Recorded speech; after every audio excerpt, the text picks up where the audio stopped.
क्या आप जानते हैं भारत की स्लो ग्रोथ का रीज़न?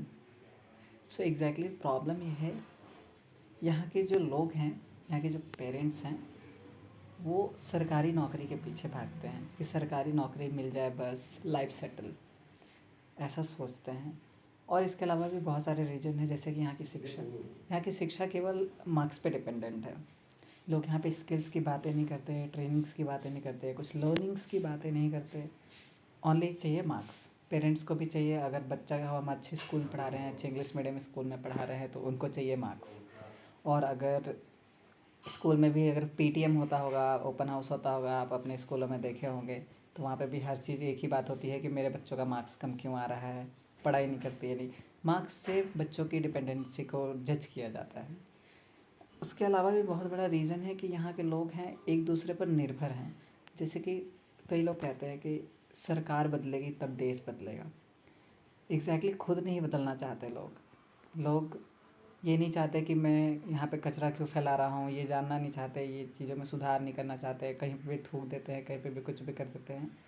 लेकिन इनमें क्या प्रॉब्लम आती है कि सरकार बदलेगी तब हम बदलेंगे, ये सोच। इसके अलावा भी बहुत बड़ा एक रीज़न है जो इंडिया की सबसे बड़ी कमज़ोरी भी है और सबसे बड़ी ताकत भी है। सबसे मेजर पॉइंट है यहाँ के इंडिया का जुगाड़ वाली मेंटालिटी। तो यहाँ के लोग क्या सोचते हैं, अधिकतर कोई अगर इनोवेशन करना चाहते हैं या फिर कोई इम्प्रूवमेंट लाना चाहते हैं या कोई राजनीति में कुछ बदलाव करना चाहते हैं, तो वो जुगाड़ के भरोसे चलते हैं। सॉरी, तो वो जुगाड़ के भरोसे चलते हैं। तो मतलब अगर कोई अच्छा काम है जो सीधे तरह से इम्प्रूव किया जा सकता है, तो ये सोचते हैं कि उसको और कम पैसे में कैसे किया जाए, जुगाड़ कैसे भिड़ाया जाए इसमें। तो वहाँ पे इम्प्रूवमेंट नहीं आती, वहाँ पे बस काम को चलाया जाता है। तो ये सारे बेसिक रीज़न है जिसकी वजह से हमारे भारत की सोच बहुत पीछे जा रही है। यहाँ के लोग बिज़नेस में आगे बढ़ना नहीं चाहते हैं, बिज़नेस में सोचते हैं लेकिन रिस्क नहीं लेना चाहते लोग।